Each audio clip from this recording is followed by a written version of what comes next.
Meus irmãos, hoje, como foi dito semana passada, no mês de maio nós iniciamos um novo tempo, um novo período de pregações.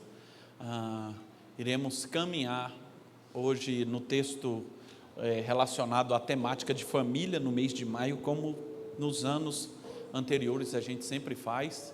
Então, no mês de maio nós vamos dedicar à família e vamos pensar um pouco sobre isso. Nós agradecemos a Jesus por isso e hoje nós vamos entrar num novo tempo com relação ao nosso estudo, pensando sobre essa questão familiar.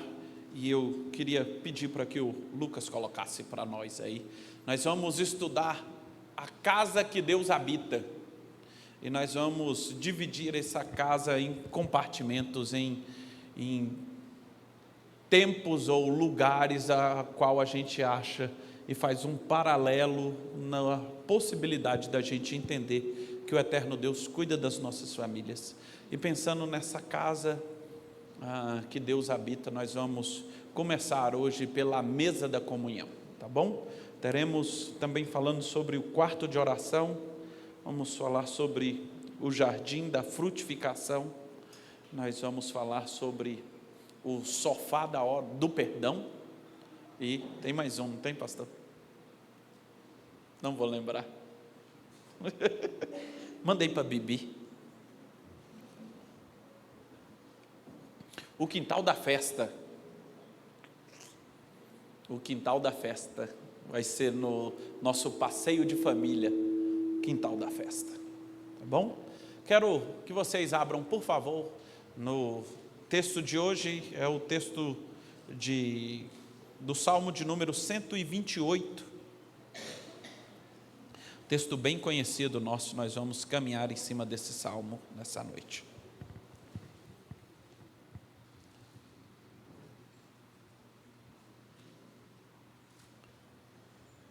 Salmo de número 128, nós vamos ler todo o texto, tá bom? Nós vamos ler na revista atualizada. Meus irmãos, a título de informação, tá? Estamos em maio, né? 2 meses e meio, o pastor de vocês está começando a aprender a usar o tablet. Olha, Julinha, hoje eu acho que vai dar bom. Se ele não apagar aqui na hora, e aí vai dar bom. Tá bom? Então, muito obrigado pelo presente. Eu acredito que daqui para frente eu vou dar conta de utilizar esse benefício que vocês proporcionaram a mim. Tá bom? Vamos ler o texto. Salmista, no Salmo de número 128, diz assim: bem-aventurado aquele que teme ao Senhor e anda no seu caminho. Do trabalho de tuas mãos comerá. Feliz será, e tudo te irá bem. Tua esposa no interior da tua casa será como a videira frutífera, teus filhos como os rebentos da oliveira, à roda da tua mesa. Eis que será abençoado o homem que teme ao Senhor. O Senhor te abençoe desde Sião, para que veja a prosperidade de Jerusalém durante os dias da tua vida, e veja os filhos de teus filhos, paz sobre Israel. Senhor, tem misericórdia de nós, tem misericórdia de mim. Peço que em nome de Jesus, o Senhor me auxilie agora na ministração da Tua palavra, que eu consiga transmitir aos meus irmãos o recado que o Senhor tem para nós como igreja, no nome de Jesus. Amém. Meus irmãos, pensando um pouco sobre esse texto, nós observamos que nesse mês da família, no mês de maio, o qual nós dedicamos a estudar um pouco sobre família, nós aprendemos e desfrutamos desse texto aqui. Alguns ambientes que a gente pode aprender dentro desse texto. E eu queria falar um pouco sobre a mesa que é colocada aqui no Salmo de número 23, no versículo de número 3. E nós vamos desfrutar um pouco de algumas verdades que nós podemos alcançar e encontrar no Salmo de número 128. E nós vamos caminhando com ele em relação a isso. E eu queria destacar a respeito dessa comunhão generosa que nós temos no Salmo de número 128. Quero fazer uma pergunta para vocês. Quantos aqui são do grupo dos crentes velhos e antigos, que antes de comer você orava na mesa com os seus pais, antes de comer? Nossa, nós somos um grupo micro. Vocês estão vendo? É um hábito que se perdeu esse. Meu pai era lei. Meu pai, ele chega e vamos almoçar, ora. Tomar café, ora. Lanchar, vamos orar.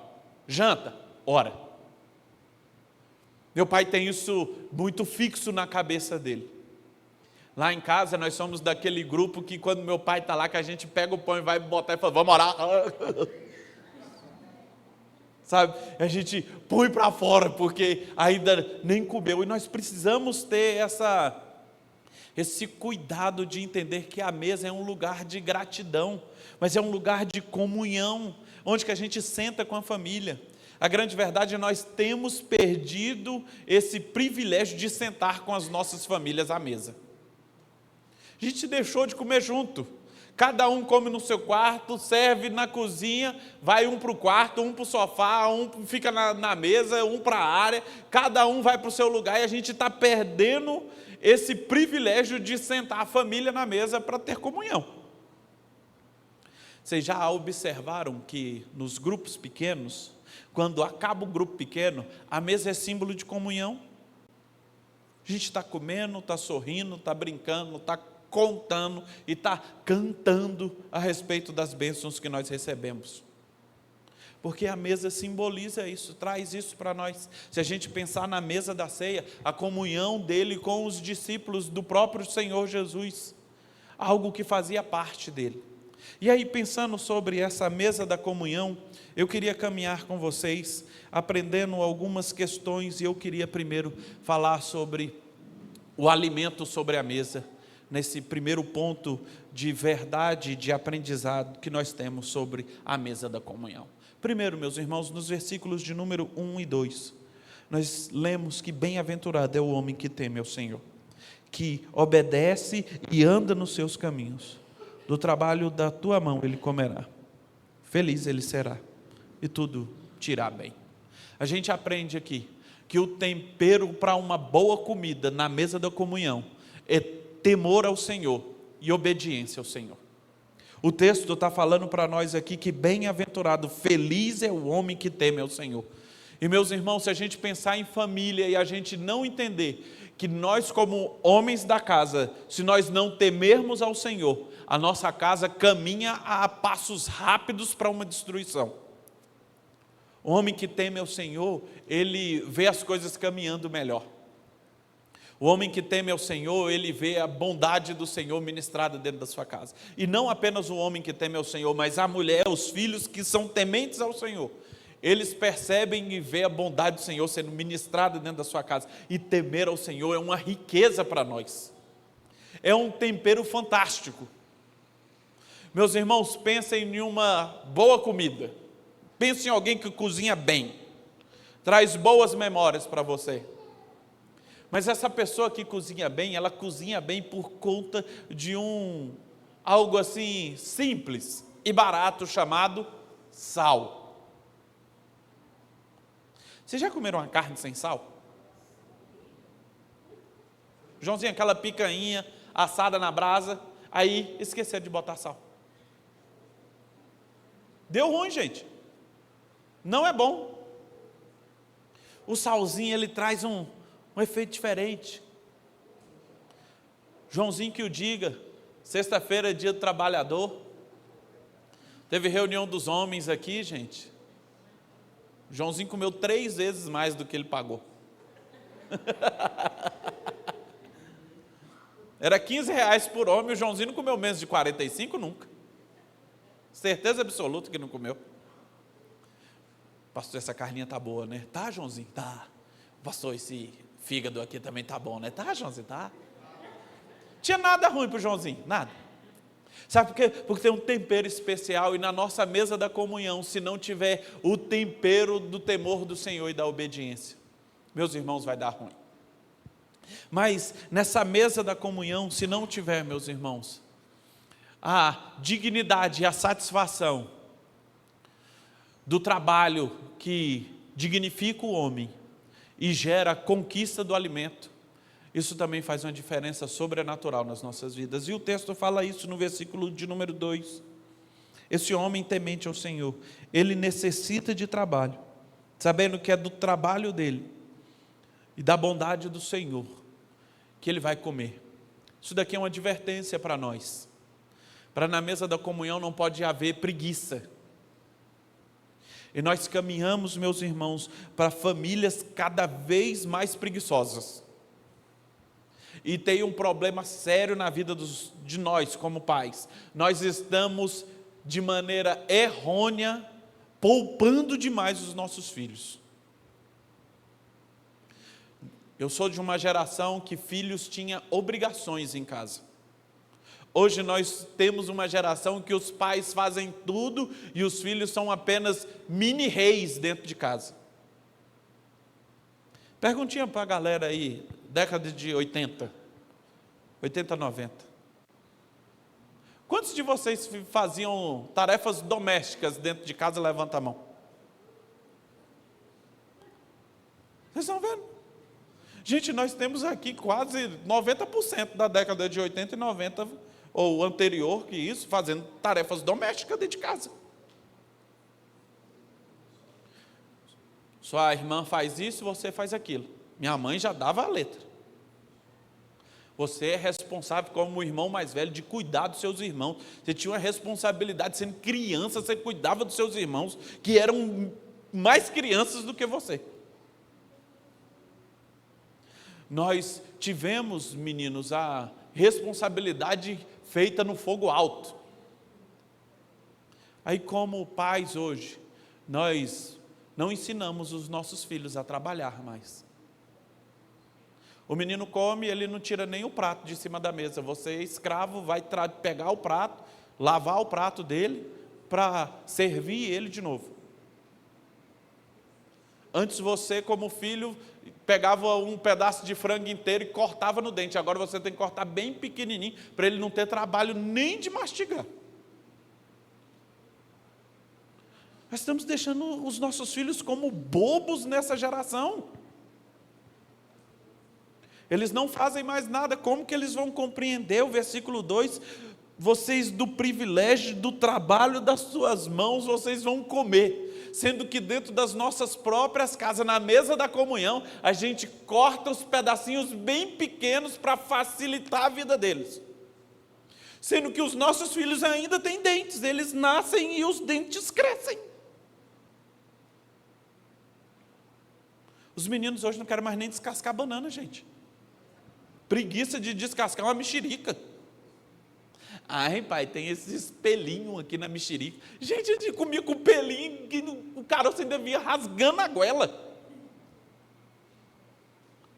A gente vive numa geração que a gente não ensina mais o precioso valor da dignidade do trabalho, da satisfação. Só tem um detalhe, meus irmãos, se a gente não ensinar a bênção do trabalho dentro das nossas casas, nós vamos gerar uma geração ali no futuro que vai ter problema sério, porque lá dentro da empresa, ou você trabalha ou você está fora. Você vai ser demitido. Não vai ter a mamãe para cortar o pedaço pequenininho. A gente precisa desse trabalho. Mas além do alimento que tem sobre a mesa, Lucas, nós observamos que nesse tempo nós temos também a bênção da configuração que nós temos na mesa. E o que essa configuração traz para nós está aí no versículo de número 3. A tua mulher será como uma videira frutífera ao lado da tua casa. Os teus filhos serão como uma planta, um broto de oliveira ao redor da sua mesa. O salmista aqui traz algumas importantes lições para nós. Primeiro, entenda o valor de uma boa esposa dentro de casa. Nessa configuração, a esposa é uma videira que embeleza a sua mesa, que embeleza a sua casa, que traz frescor dentro da sua família. Recadinho para as irmãs. Vocês já viram, minhas irmãs, o poder que vocês têm de mudar o ambiente de uma casa? Uma esposa tranquila, ela abaixa a temperatura da casa. Uma esposa afoita, espavorida, ela sobe a temperatura da casa. Eu escutei esses dias para trás uma psicóloga cristã falando: as mulheres têm algo que os homens nunca conseguirão, que é controlar a temperatura do seu lar.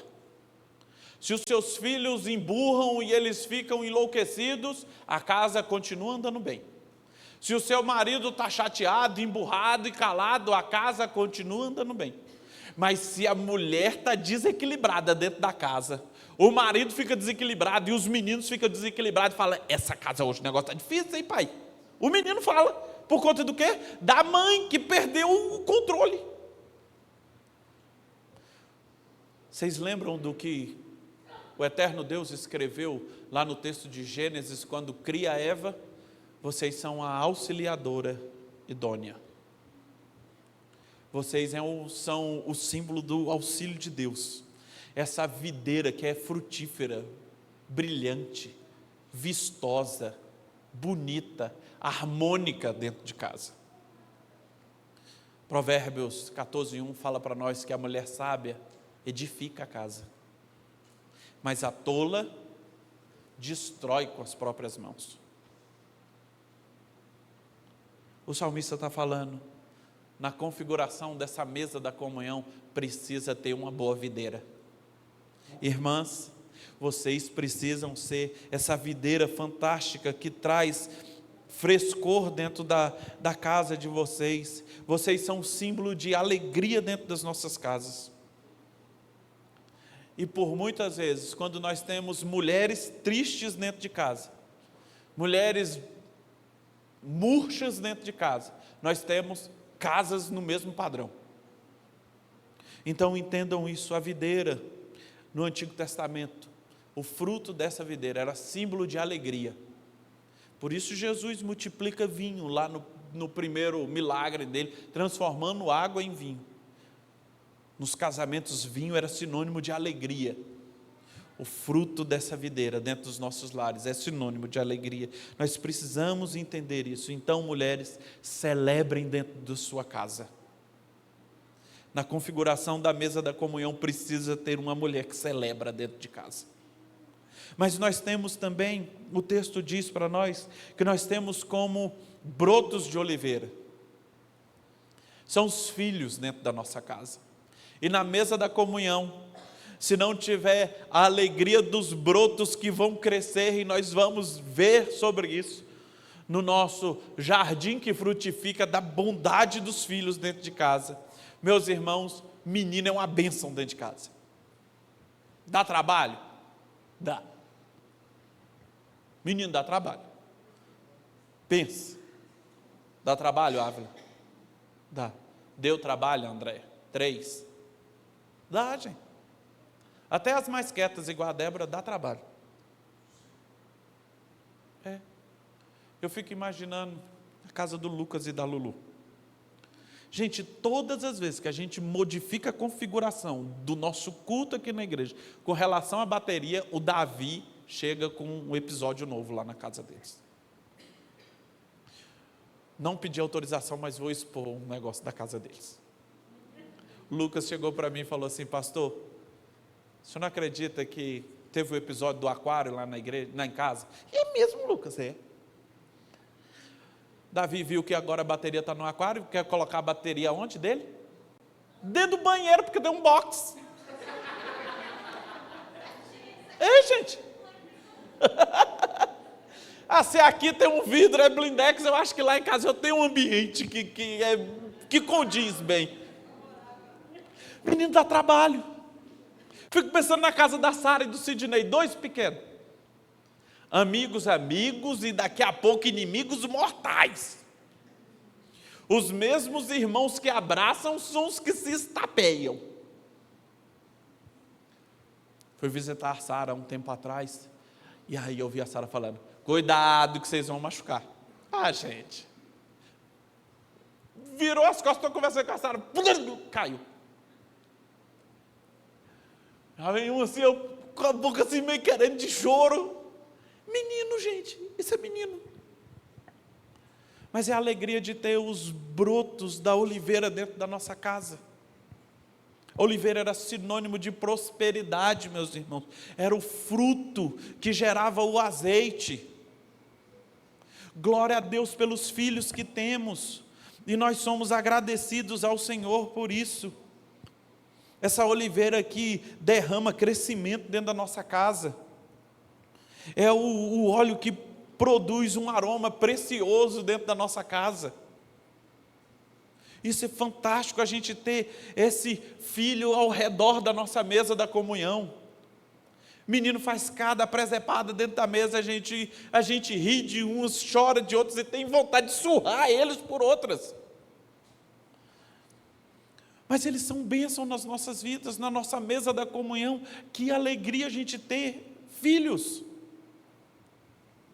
Como é bom a gente desfrutar dessa configuração de esposas que geram vida e alegria, filhos que geram a possibilidade de futuro dentro das nossas casas. E por fim, Lucas, nessa mesa da comunhão, ela não serve apenas para mostrar para nós a configuração que ela tem, mas para mostrar também o alcance que essa mesa pode gerar. E olha o que o salmista fala para nós nos versículos de número 5 e 6. O Senhor te abençoe desde Sião, para que veja a prosperidade de Jerusalém, durante os dias da tua vida, e vejam os filhos dos teus filhos, e paz sobre Israel.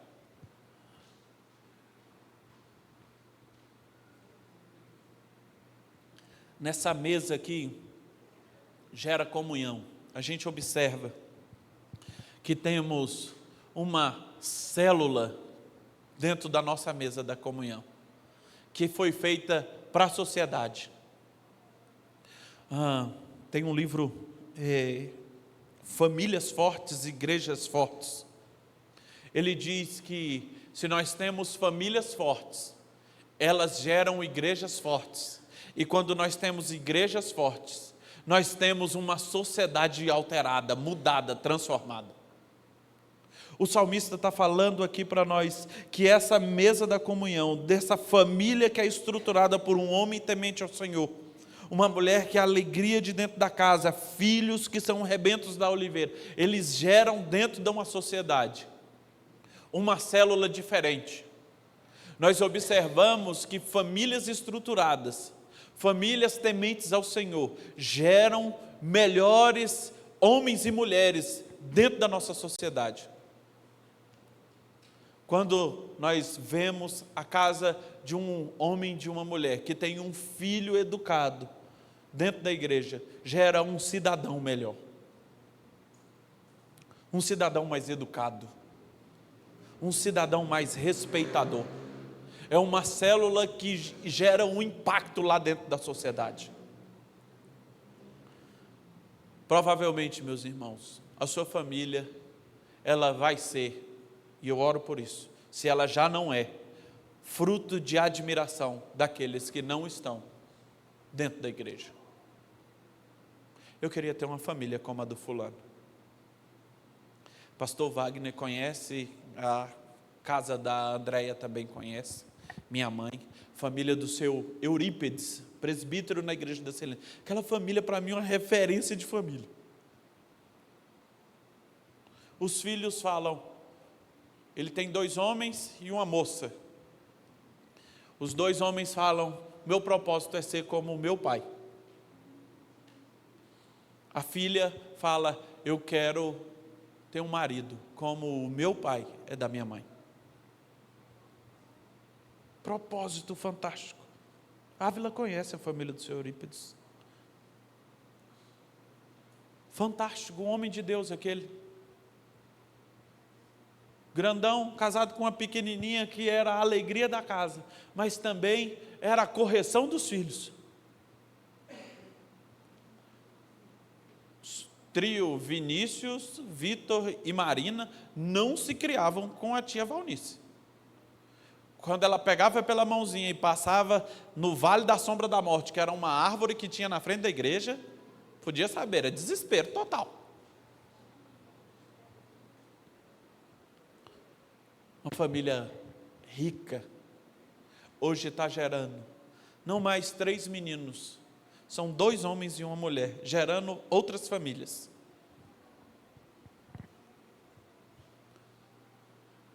O filho mais velho é pastor. A menina do meio, Marina, é uma menina dedicada às coisas do reino.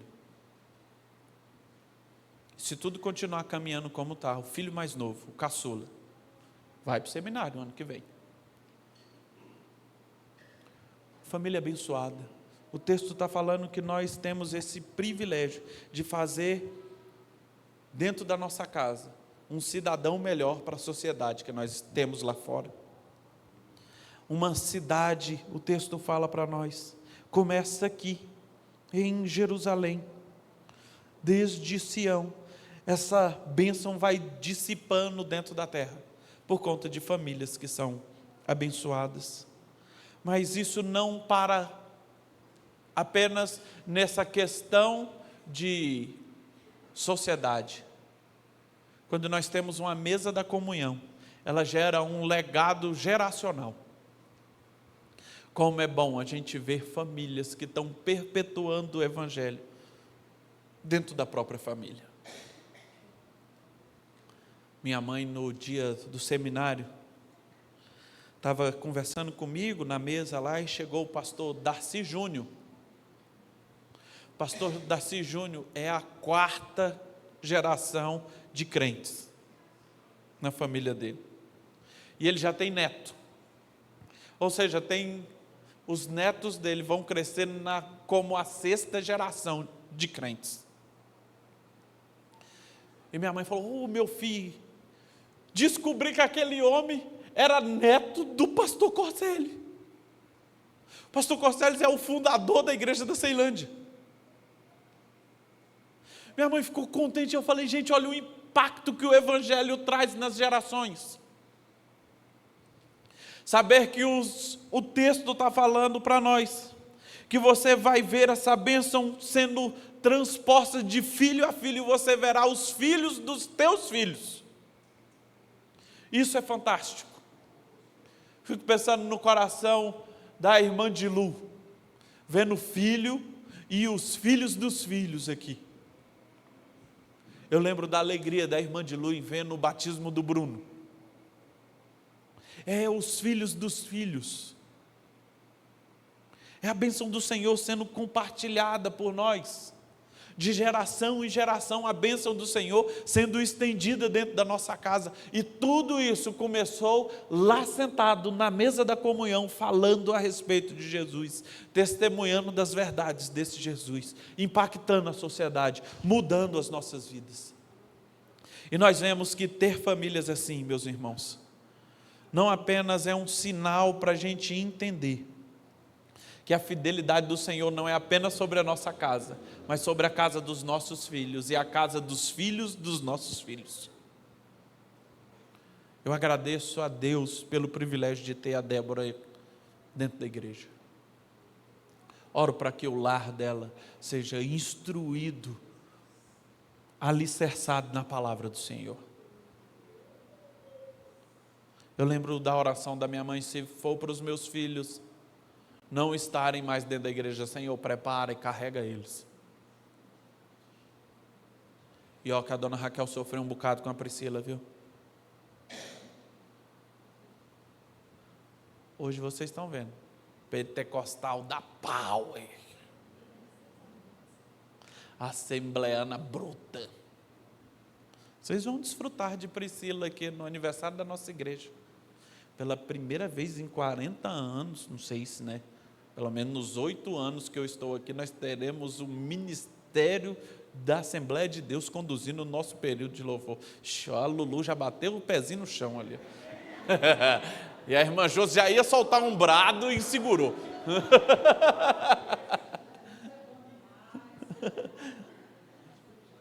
Bênção de ter filhos que viram a bênção do Senhor dentro de casa. A gente observa, meus irmãos, isso. E eu quero concluir, Lucas. A mesa descrita aqui no Salmo 128, ela não é uma mesa que está aqui para falar sobre luxo. E por muitas vezes a gente entende que mesa para os nossos filhos é sinônimo de luxo.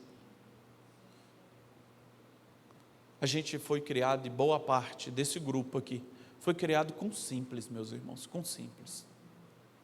Às vezes tendo uma comida contada na sua mesa, contada. Um pedaço de carne para cada um, quando tinha carne. Às vezes a gente está preocupado com a mesa da comunhão, em ter fartura. Mas um bom e velho cuscuz com café sustenta a casa também. Um pão com manteiga continua fazendo a união de uma família. O arroz e o feijão, simples, só com ovo, continua fazendo sustento. O texto não fala sobre luxo. Ele fala sobre qualidade de poder sentar na mesa. E essa qualidade de sentar na mesa não é apenas o fato de ter pessoas para sentar na mesa, mas é a presença de quem está sentado na mesa. E nós precisamos ter a presença de Jesus em nós. A presença de Jesus tem que estar vibrante na mesa da comunhão, lá dentro das nossas casas. Os nossos filhos, as nossas esposas e maridos precisam ver o reflexo de Jesus dentro da mesa da comunhão. Gente, ter tempo para orar ao Senhor ali na mesa. Ter tempo para rir das coisas da vida na comunhão da mesa. Nós temos que entender isso. A mesa é o lugar onde o pão é partido, a vida é compartilhada e a presença de Cristo Jesus é conhecida por nós. Que o eterno Deus nos dê a possibilidade de entender que ali é o lugar da gente ver a bênção do Senhor sendo derramada sobre nós. Eu quero orar para que Deus alcance os nossos lares, homens tementes ao Senhor, mulheres que alegram a nossa casa, filhos que são um símbolo da bênção do Senhor, os brotos da oliveira. Mas tudo isso começa com obedecer e temer ao Senhor, e conclui sendo bênção não só dentro da sua casa, mas para outras gerações, para outras pessoas. Tudo isso por conta do alimento principal, o pão da vida, Cristo Jesus, aquele que nos sustenta. Senhor, eu peço que o Senhor abençoe as nossas vidas, abençoe a nossa igreja, as famílias representadas aqui. Que o Senhor nos auxilie, Deus, como povo do Senhor. Que em nome de Jesus a gente volte a ter as velhas práticas de desligar as telas e ter um tempo de comunhão dentro de casa, almoçando junto, se alimentando junto. Que a gente tenha nas nossas refeições a gratidão de entender que o alimento vem do Senhor. O Senhor é a provisão do alimento para nós. Que o Senhor traga à nossa memória a oportunidade de cultivar tempo em família, de usar o tempo na mesa da comunhão para ouvir os filhos, para ouvir as esposas, os maridos, para gerar um vínculo de uma boa comunicação dentro de casa. Nos ajude a entender isso. Continue com a gente e nos abençoe para que venhamos desfrutar do que o salmista fala no versículo 4. Eis que assim tudo lhe irá bem. Nós louvamos ao Senhor por isso. Cuida da gente, cuida da nossa família. Nós oramos no nome de Cristo Jesus, Pai. Amém. O eterno Deus continue cuidando das nossas famílias. Queria convidar o Ministério de Louvor